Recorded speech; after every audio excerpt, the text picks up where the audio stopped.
times I've been asked to chart the future of the European Jewry in between 5 and 7 minutes, and I am reminded of that lovely story about George Bernard Shaw, who was asked to give a lecture about English literature, and he asked, "How long do I have?" and he was told 8 minutes. And he said, "How am I supposed to say all I know about English literature in 8 minutes?" To which the chairman replied, "Speak very slowly."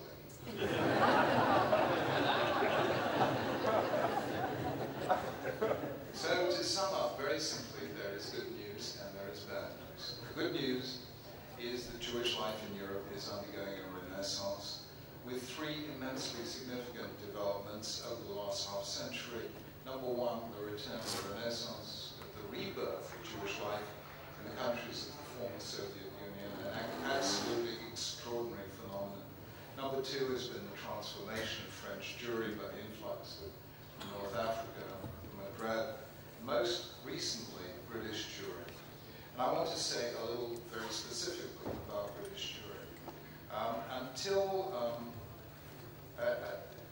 20 years ago, it became very clear to us when I became chief rabbi, we were looking at the future of the community, that we were losing Jews at an alarming rate throughout marriage, through disaffiliation, and through assimilation. If we did nothing, the community would decline and would, in fact, very slowly die. The solution to this was equally clear to us. Number one, we had to regenerate Jewish education because we know from all the research, and we studied all the research from Jewish communities around the world and through history and Catholic and other communities, that the most powerful reinforcement of identity is full-time education. And of course, we knew that that was not the total answer, and we had to improve somehow adult education, cultural activities, and our links with Israel. But the question was, how do you get the patient to take the medicine? Every chief rabbi since Nathan Marcus Adler in 1845, if not from Moses de Leon in 1692, had delivered the same message: Jewish education, build Jewish schools, and somehow or other it hadn't really caught fire. And we sat and we decided, and may I be forgiven, may we all be forgiven for doing this, artificially to create a crisis. We took out, it's a long story, but I'm just going to give you 2 highlights of it. In 1993, we took out a big advertisement in the Jewish press of young Jews, exactly like you would want your children to grow up to be. 18, 19, 20, lovely young Jews, beautiful. And they were walking across the floor. And one by one, they were falling into the abyss. And the headline read, "British Jewry has been losing 10 Jews a day, every day, for more than 40 years." That sent shockwaves through the community. And we focused it not in the form of any prescription, but of one question. The question was, will we have Jewish grandchildren? That was in 1993. It was a very oblique approach because any more linear, direct approach we knew wouldn't work. We are now in a position, one of those wonderful moments where you can step back in the full perspective of time and see what the result was. In 1993, 25% of Jewish children in Britain went to Jewish day schools. In 2010, 66%, and rising rapidly. The result is extraordinary. First of all, we are seeing now this most moving phenomenon of Jewish children educating their parents. We're seeing customs that may have died out in the family because the parents didn't have a Jewish education being brought back after 2 generations. If I can give a simple example, Shavuot.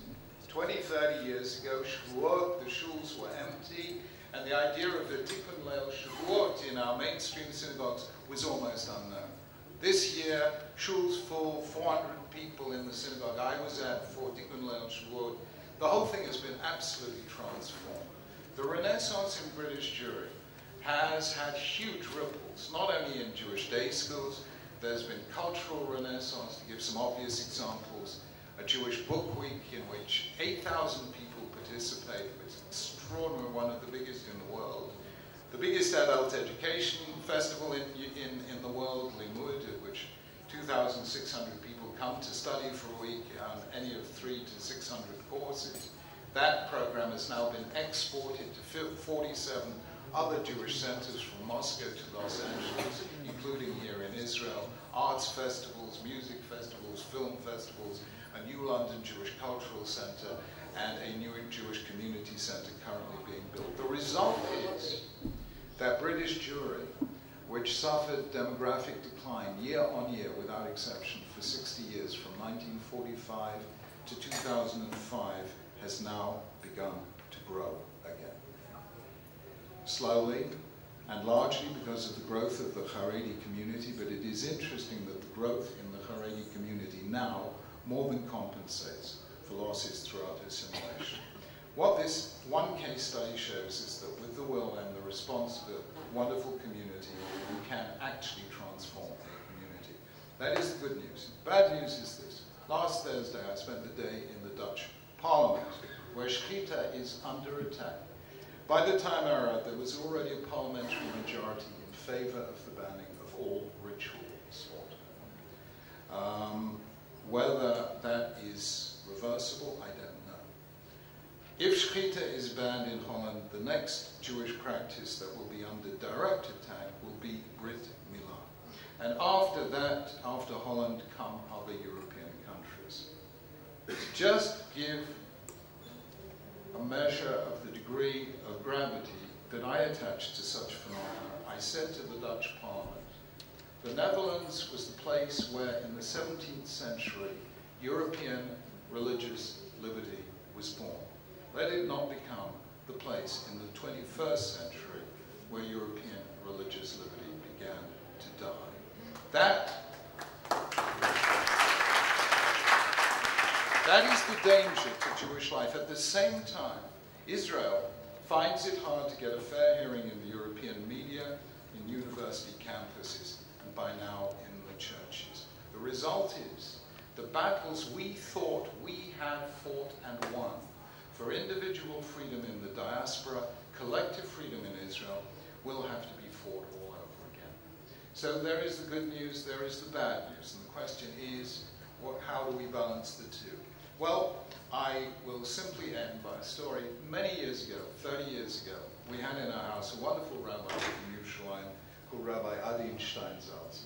And a member of our community who is currently sitting in this room asked him, having heard him survey the state of the Jewish world, said, Rabbi Steinsaltz, are you an optimist or a pessimist? Rabbi Steinsaltz replied, I am not an optimist like Leibniz, who thought this is the best of all possible worlds, nor am I a pessimist like Schopenhauer, who thought this is the worst of all possible worlds. I believe this is the worst of all possible worlds in which there is still hope. I second that.